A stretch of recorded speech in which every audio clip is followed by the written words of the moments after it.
नमस्कार दोस्तों, मैं केसी साहू सर आप सबका पुनः स्वागत करता हूं आपका ही अपना चैनल केसी सर के क्लासेस में।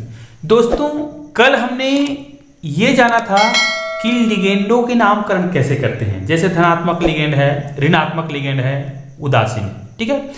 अब हम संकुल आयन का पूरा नामकरण करना सीखेंगे, है ना। तभी तो हम उपसंयोजी यौगिकों का नामकरण कर पाएंगे।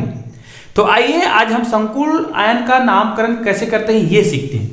ध्यान दीजिएगा, हमें उपसंयोजी यौगिकों का नामकरण करने से पहले हमें संकुल आयन का नामकरण करने आना चाहिए, ठीक है। तो हमने कल लिगेंडों का नामकरण तो किया था और आपको यह भी बताया था, जैसे ये हमारा उपसंयोजी यौगिक है, ध्यान दीजिएगा K4 FeCl6। ऐसे बहुत सारे मैं आपको केवल एक उदाहरण के माध्यम से समझाने का प्रयास कर रहा हूं। जैसे ये उपसंयोजी यौगिक है पूरा मिला के, ठीक है। तो हमें इनका नामकरण करना है। तो इनके नामकरण करने से पहले जब हम इनको दो भागों में तोड़े थे, जैसे ये हो जाएगा K+ और यहां पर 4 हो जाएगा, और ये क्या हो जाएगा, जब इतने बार प्लस है तो उतना ही बार इसमें क्या होता है, माइनस आयन होता है, ठीक है। मेरा कहने का मतलब क्या है, यहां पर ध्यान दीजिएगा, FeCN6 इतने भाग का हमें नामकरण करना सीखना है। ये अलग अलग तो करते हैं, जैसे केटायन और एनायन में से नामकरण किसका पहले होता है, जो धनायन है। यदि ये धनायन है तो इसी का नामकरण पहले होगा, और ये धनायन है तो इसका नामकरण पहले होगा, ठीक है। तो जो भी धनायन होता है उसका नामकरण पहले होता है, चाहे वो कोई संकुल आयन हो या फिर इस प्रकार का आयन हो। जो धनायन होगा उनका नामकरण पहले करते हैं। तो निश्चित रूप से हमें ये इनका नामकरण करना सीखना है, ठीक है। ये तो जो भी है धनात्मक होगा ऋणात्मक होगा बाद में देखा जाएगा, हमें केवल इन संकुल आयनों का नामकरण करना सीखना है, ठीक है। तो याद रखिए, इसका नामकरण करने के लिए इसको मैंने हेडिंग दे भी रखा है, देखिए संकुल आयन का नामकरण हम कैसे करते हैं। जैसे ये संकुल आयन है, ठीक है, इसका नामकरण करने के लिए हमने जो लिगेंड का नामकरण सीखा है उसका उपयोग करना है। अब देखिए संकुल आयन में क्या क्या चीज होता है। एक केंद्रीय धातु परमाणु होता है और एक क्या होता है, ये होता है लिगेंड, और लिगेंड एक से अधिक हो सकता है, ठीक है। तो उसी के आधार पर हम इनका नामकरण करेंगे। अब एक बात और याद रखिए, संकुल आयन में, है ना, मतलब संकुल आयन किसको बोलते हैं, ये जो कोष्टक दिखाई दे रहा है ना आपको, इस कोष्टक के अंदर में जो भी होगा उसका नामकरण करेंगे, ठीक है। अब ये धनायन है कि ऋणायन है ये भी ध्यान देना है, ठीक है। जैसे ऋणायन है या कभी कभी धनायन हो जाएगा तो उसका मैं भी आपको बताऊंगा कि ये धनायन होता है तो क्या नाम करना है और ऋणायन होगा तो क्या करना है। तो ध्यान दीजिएगा, पहले ये देख लेते हैं कि ये क्या है, धातु आयन है, सेंट्रल एटम है, और ये लिगेंड है। तो इन दोनों में किसका नाम पहले होता है, ध्यान दीजिएगा, लिगेंडों का नामकरण पहले करते हैं संकुल आयन में। मतलब जो कोष्टक के अंदर है उसमें लिगेंड का नामकरण पहले करते हैं, ठीक है। अब यदि एक से अधिक लिगेंड है तो कैसे करेंगे। तो यहां पर देखिए मैंने क्रम से आपको बता रखा है। लिगेंड, जैसे सबसे पहले लिगेंड का नामकरण का जो क्रम है, यदि इसमें बहुत सारे लिगेंड है, एक से अधिक लिगेंड है, तो उसका क्रम कैसे करते हैं। जब हम लोग पढ़ते थे तो पहले लिगेंडों का नामकरण करते थे, उसका सीक्वेंस कुछ अलग था। जैसे पहले ऋणात्मक लिगेंड का करते थे, फिर उदासीन का, उसके बाद धनायन का। लेकिन आजकल इस नियम को हटा दिया गया है। आजकल केवल आपको अंग्रेजी वर्णमाला का जो क्रम होगा, लिगेंडों का नामकरण जो करते हैं तो उसके शुरुआत में जो अक्षर होगा अंग्रेजी वर्णमाला के, उस अक्षर के आधार पर ही उसको क्रम दिया गया है ना। मतलब अंग्रेजी वर्णमाला में जिसका अक्षर पहले आएगा उसका नामकरण पहले करेंगे, चाहे वो धनात्मक हो, उदासीन हो या क्या हो, ऋणात्मक हो। अब हमें केवल धनात्मक ऋणात्मक को देखने की आवश्यकता नहीं है, केवल वर्णमाला। अब ध्यान दीजिए, मैं इनको समझाने के लिए आपके सामने एक उदाहरण भी लिख रखा हूं। ये देखिए, अगर हमारे पास कुछ इस प्रकार के संकुल आयन है। अब देखिए ये आयन तो नहीं है, ये देखो हमें केवल इसका नामकरण करना है ना। देखिए यहां पर क्या था, यहां पर K+ था ऐसा, ठीक है। तो इसमें इनका नाम पहले करते हैं ना, उसके बाद इसका बाद में करते हैं। लेकिन हम ये नहीं बता रहे हैं, हम केवल ये बता रहे हैं संकुल आयन का। चलो इसको मैं निकाल दूं तो क्लोरीन अलग होगा माइनस, और यहां पर आ जाएगा प्लस आयन। तो इसका नामकरण पहले होगा उसके बाद इसका होगा, ये तो ठीक है। लेकिन इसके नामकरण में भी देखो इसमें कितने लिगेंड आए हैं जी, 3। एक यहां पर देखिए, एक लिगेंड ये है, एक ये है और एक ये है। अब बताओ 3 लिगेंड है, तो 3 जब लिगेंड है तो किसका नामकरण पहले करें। इसीलिए आपको अंग्रेजी वर्णमाला के क्रम को देखना है, ठीक है। अब ये 3 लिगेंड दिख रहे हैं, तो इन तीनों लिगेंड का आप जब नाम करोगे तो इसको क्या बोलते हैं? तो इसको बोलते हैं एमीन। ठीक है, ये हो गया एमीन। इसको क्या बोलते हैं? क्लोरो बोलते हैं। ये हो गया क्लोरो, क्लोरिडो बोलते हैं, है ना, क्लोरिडो। हम लोग जब पढ़ते थे इसको क्लोरो बोलते थे। ठीक है, और इसको क्या बोलते हैं? नाइट्रो। ठीक है, अब देखो इन तीनों में किसका नाम पहले आता है? ये देखो, ये ए है शुरू में क्या है? सी है, और शुरू में क्या है? एन है। इसी को बोल रहा था, अंग्रेजी वर्णमाला के क्रम को देखना है। अब इन तीनों में बताओ, शुरुआत के अक्षर को देखना है और पहले कौन आता है? तो पहले ये आता है एमीन, उसके बाद क्लोरो, सी, उसके बाद नाइट्रो। इसका मतलब यह है हम पहले इसका नामकरण करेंगे, उसके बाद इसका करेंगे, उसके बाद इसका करेंगे। वो अलग बात है कि सीक्वेंस में ऐसा दे दिया है, ऐसा नहीं जरूरी है। ऐसा दिया हो ऐसा जरूरी नहीं होता है। ये आगे भी हो सकता है, ये पीछे हो सकता है, उससे कोई मतलब नहीं है। बस आपको ध्यान देना है, जिसका अक्षर पहला वाला अक्षर अल्फा बीटा में पहले आता होगा अंग्रेजी वर्णमाला के, उसके आधार पर नामकरण करेंगे। ठीक है, अभी हम इनका नामकरण तो नहीं कर रहे हैं, केवल आपको बता रहे हैं इनके नियम। तो याद रखिएगा, लिगेंडो का नामकरण कैसे करते हैं? अल्फा बीटा का जो क्रम होता है ना, अंग्रेजी वर्णमाला के जो क्रम होते हैं उसके आधार पर ही करेंगे। अब एक बात और ध्यान दीजिए, इसमें हम पूर्व लग्न भी लगाते हैं, है ना। इसमें पूर्व लग्न लगाएंगे, कैसे लगाते हैं? देखिए, ये कितने बार आया है? ये जो दिख रहा है ना, ये कोष्टक के बाहर लिखा है 4, तो ये कितने बार आया है? 4 बार। ये क्लोरीन कितने बार आया है? 1 बार। और नाइट्रो कितने बार आया है? वो भी 1 बार आया है। याद रखिए, ये तो इनको नाइट्रो ग्रुप बनाने के लिए 2 लिखा है, यहां पे बाहर भी लिखा रहता ना, तब हम बोलते कि ये 2 बार आया। ठीक है, तो इसको दर्शाने के लिए पूर्व लग्न लगा दिया जाता है। जैसे यहां पर एमीन है, ठीक है, मान लिया जाए ये एमीन था, तो एमीन के पहले कोई पूर्व लग्न लगाएंगे। कौन सा? जैसे 4 आया है, तो 4 को क्या बोलते हैं जी? टेट्रा बोलते हैं। तो इसी प्रकार कोई शब्द जितने बार आया होगा, लिगेंड जो है जितने बार आया होगा, जैसे 2 बार आया है तो डाई लगाएंगे, 3 बार आया है तो ट्राई लगाएंगे, 4 बार आया है तो टेट्रा, 5 बार आया है तो पेंटा, 6 बार आया है तो हेक्सा। इसी प्रकार हम क्या करेंगे? पूर्व लग्न का प्रयोग करेंगे। का लिगेंड के संख्या के आधार पर। तो देखो, डाई, ट्राई, टेट्रा, पेंटा, हेक्सा आदि लिख सकते हैं, और आगे जाएगा तो। लेकिन अब ध्यान दीजिए, कल के वीडियो में हमने बहुत ही सावधानी से कुछ ऐसे लिगेंडों के बारे में जाने थे जिसमें एक से अधिक दाता परमाणु होता है ना, बहुतंतुर लिगेंड जिसको बोलते हैं। मतलब ऐसे लिगेंड जिसमें पहले से डाई या फिर ट्राई ऐसे शब्द का प्रयोग हुआ हो, तब हम क्या करेंगे? क्या उसमें पूर्व लग्न के रूप में इसी को लगाएंगे? डाई, ट्राई, टेट्रा, पेंटा, हेक्सा नहीं लगाएंगे। ध्यान दीजिएगा, आपको बहुत ही आसानी से समझा रहा हूं। ऐसे लिगेंड जिसमें पहले से डाई शब्द आया हो, डाई या ट्राई, टेट्रा जो भी शब्द आया हो, तो जब हम उसका पूर्व लग्न लगाएंगे, तब ध्यान दीजिए, मैंने उसका बहुत आसानी से आपको समझाने के लिए उदाहरण लिख रखा है। जैसे ये देखिए, अब इसका तो हमें नामकरण नहीं करना है ना, ये तो ऐसा हो गया, क्लोरीन का 2- ऐसा हो जाएगा, और यहां पर क्या आएगा? 2 बार प्लस आयन आएगा। ठीक है, अब इनका जब मुझे नामकरण करना है, तो देखिए ये लिगेंड तो 2 बार आया है, कोई दिक्कत नहीं है। लेकिन यहां पर जो आप लिगेंड देख रहे हो, ईएन को क्या बोलते हैं जी? Ethylene die amine. ठीक है, इसमें देखो, एथिलीन जब बोल रहे हो तो एथिलीन डाई शब्द इसमें पहले से आया है। इसका मतलब यह है कि, और ये 2 बार भी आया है, तो क्या इसमें हम डाई शब्द करेंगे? अब अगर डाई लगाएंगे तो बड़ा विचित्र नहीं लगेगा? लगा देखो ना, डाई एथिलीन डाई एमीन, है ना। तो इसका मतलब यह है, आपको ऐसे शब्द जिसमें पहले से डाई शब्द आया है, उसमें आप डाई ट्राई शब्द का प्रयोग मत करना। तो क्या करेंगे फिर? तो उसके लिए इलाज है। क्या इलाज है? यदि 2 बार आया है तो 20 लगा देंगे, 3 बार आया है तो ट्रिस लगा देंगे, 4 बार आया है तो टेट्रा किस लगा देंगे, 5 बार आया है तो पेंटा किस लगा देंगे। इसी प्रकार आगे हम क्या करेंगे? उस प्रकार के अनुलग्न का प्रयोग करेंगे।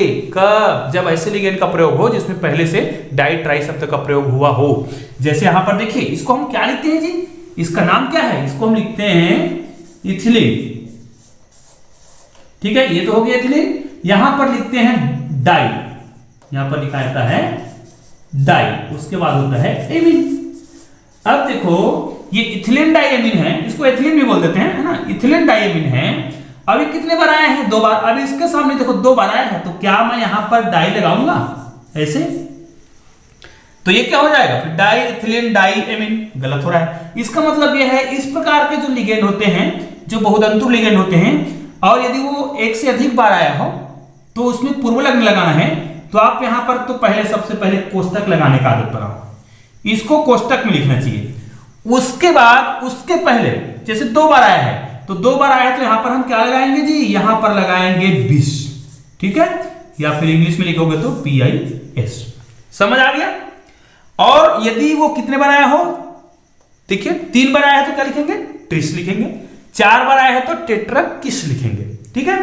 तो उसी प्रकार हम सभी प्रकार के जो लिगेंड है जिसमें पहले से इस प्रकार के शब्दों का प्रयोग हुआ हो डाई ट्राई का, तो हम क्या करेंगे, उसमें पूर्व लग्न जब लगाएंगे, है ना, बहुतंतु में पूर्व लग्न लगाते हैं, तो यहां पर हम डाई ट्राई टेट्रा न लगा करके क्या लगाएंगे, 20 ट्रिस लगाएंगे, तो उसका आयुपेशी नाम आसानी से क्या हो जाएगा। तो इस प्रकार हम लिगेंडों का नामकरण कर सकते हैं बहुत ही सरलता से। दोस्तों सबसे महत्वपूर्ण होता है जब हम संकुल यौगिक का, संकुल आयन का नामकरण करते हैं, तो इसमें लिगेंडों के नामकरण तो हमने कर लिया, ठीक है। लिगेंडों का नामकरण का बहुत ही सरल नियम है, वर्णमाला के क्रम को देखना है, फिर लिगेंड कितने बार आया है उसको बताने के लिए हम पूर्व लग्न का प्रयोग करते हैं। लेकिन यदि कोई ऐसा लिगेंड है जिसमें पहले से डाई ट्राई शब्द का प्रयोग आया है तो उसमें भी पूर्व लग्न लगाते हैं, लेकिन वो पूर्व लग्न कैसा होता है, उसमें क्या करेंगे, 20 ट्रिस टेट्राकिस का उपयोग करेंगे। लेकिन जब हम सारे लिगेंडों का नामकरण कर लें उसके बाद क्या करना है, तो उसके बाद हमें करना है सेंट्रल एटम का नामकरण, ठीक है। और याद रखिए इस सेंट्रल एटम का नामकरण सबसे महत्वपूर्ण है, क्योंकि जब तक आप सेंट्रल एटम का नामकरण नहीं करोगे तो उपसहसंयोजी यौगिक का पूरा नामकरण नहीं होता है, ठीक है। और सेंट्रल एटम का नामकरण करने के लिए हमें उसकी ऑक्सीकरण संख्या भी पता होना चाहिए, ठीक है। और ऑक्सीकरण संख्या निकालना तो मैंने बहुत अच्छा तरीके से बताया है। यदि वो वीडियो नहीं देखा है तो आप आई बटन में जाकर या डिस्क्रिप्शन बॉक्स में जाकर उस वीडियो को जरूर देखिएगा, ताकि आपको बहुत ही आसानी से वो समझ आ सके। तो आइए अब मैं आपको बताता हूं सेंट्रल एटम का नामकरण कैसे करते हैं। तो आइए इसको हम बहुत ही सरलता से देखते हैं।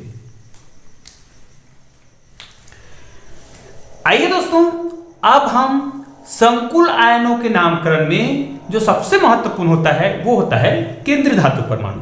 अब इस केंद्रीय धातु परमाणु का नामकरण कैसे करते हैं, ध्यान दीजिए दोस्तों, ये सबसे महत्वपूर्ण होता है, क्योंकि जब हम किसी संकुल यौगिक का नामकरण करते हैं तो इसका नाम बाद में करते हैं, और ये सबसे महत्वपूर्ण होता है क्योंकि इसमें ऑक्सीकरण संख्या भी पता होना चाहिए। अब ध्यान दीजिए, यदि हमारे पास कोई इस प्रकार का संकुल आयन है, ठीक है, ये देखिए, मैं आपको केवल समझाने के लिए इस उदाहरण को बार बार लिखता हूं, इसमें आपको कोई परेशान नहीं होना है। ये देखिए, यदि इस प्रकार के हमारे पास कोई संकुल आयन है, ठीक है, तो हमें क्या करना है, तो इसके लिए दोस्तों हमें ध्यान देना है। देखिए, संकुल आयन का नामकरण करेंगे तो लिगेंड का तो हो गया, अब हमें केवल सेंट्रल एटम की बात करना है। ये जो केंद्रीय धातु परमाणु दिख रहा है ना, इसका नामकरण सीखना है। तो इसका नामकरण कैसे करते हैं, ध्यान दीजिएगा, केंद्रीय धातु का जब नामकरण करते हैं तो उसमें सबसे पहले हमें देखना होगा संकुल आयन जो है वो धनात्मक है या ऋणात्मक है। ध्यान दीजिएगा, यदि संकुल आयन धनात्मक है या उदासीन है तब उसके नामकरण करते समय हमें कोई परिवर्तन नहीं करना है। ध्यान दीजिए, यदि संकुल आयन जो है ऋणात्मक है तभी हम इस नियम का प्रयोग करेंगे, ठीक है। जैसे यहां पर देखिए, ये यहां पर ऋणात्मक लिखा है ना, मतलब ये जो पूरा दिख रहा है इसे ही तो हम संकुल आयन बोलते हैं ना, जो कोष्टक के अंदर होता है उसको।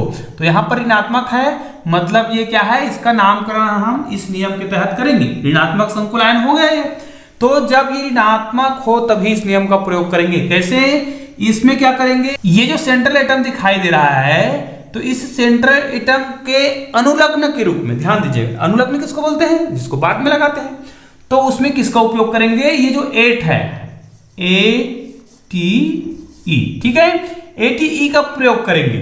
समझ आ रहा है, कब, जब ये ऋणात्मक हो तो। और इसमें प्रायः लैटिन नाम का ही प्रयोग करते हैं, तो आपको पता हो गया होगा, ठीक है, प्रायः लैटिन नाम का ही प्रयोग करते हैं और 8 शब्द का प्रयोग करते हैं। कब, यहां पे अनुलग्न लगाना है ना, अनुलग्न किसको बोलते हैं, बाद में, और पूर्व लग्न किसको बोलते हैं, पहले। तो आपको अनुलग्न के रूप में 8 शब्द का प्रयोग करना है, ठीक है, ATE। आप ध्यान दीजिए, जैसे PB है, PB को हम क्या बोलते हैं, लेड बोलते हैं, तो उसका नामकरण हम कैसे करेंगे। देखिए यहां पर क्या है, ऋणात्मक है, तो अब यदि ये लेड वाला भी ऋणात्मक हो, इस प्रकार इनका उपयोग करेंगे तब लिखेंगे, तो हमें क्या करना है, लेड को हम क्या बोलते हैं, प्लम्बम बोलते हैं, तो यहां से क्या हो जाएगा, प्लम्बेट। यहां पे क्या करना है, ATE, लास्ट में 8 जुड़ा है, इंग्लिश में यदि हम इसको लिखेंगे तो आपको समझ आ जाएगा ये क्या हो जाएगा, प्लम्बेट। ये क्या है, गोल्ड होता है, तो गोल्ड का AU होता है सूत्र जो है, तो इसको क्या बोलते हैं, ऑरेट बोलते हैं। ठीक है, तो यहां पर लास्ट में क्या लिखा हुआ है, 80। जिंक को क्या बोलते हैं, जिंक ही बोलते हैं। तो जिंक को यदि हम लास्ट में क्या जोड़े, 8 जोड़े, तो क्या कहलाएगा, जिंकेट। ठीक है, उसी प्रकार ये टीन का होता है, टीन को ऐसे ऐसे दर्शाते हैं, ये क्या होगा, एस्टेनेट होगा।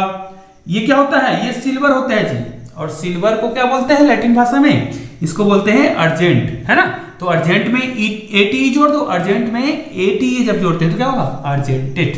ठीक है, उसी प्रकार यहां पर देखिए कोबाल्ट है। अब यदि कोबाल्ट को यदि हम नामकरण करें, यदि ऋणात्मक है तो क्या हो जाएगा, कोबाल्टेट हो जाएगा, यहां पर कोबाल्टेट हो जाएगा। ठीक है, ध्यान दीजिएगा। ये फेरम है, लोहा है ना, फेरम आयरन जिसको बोलते हैं, तो फेरम का क्या होगा, फेरेट हो जाएगा।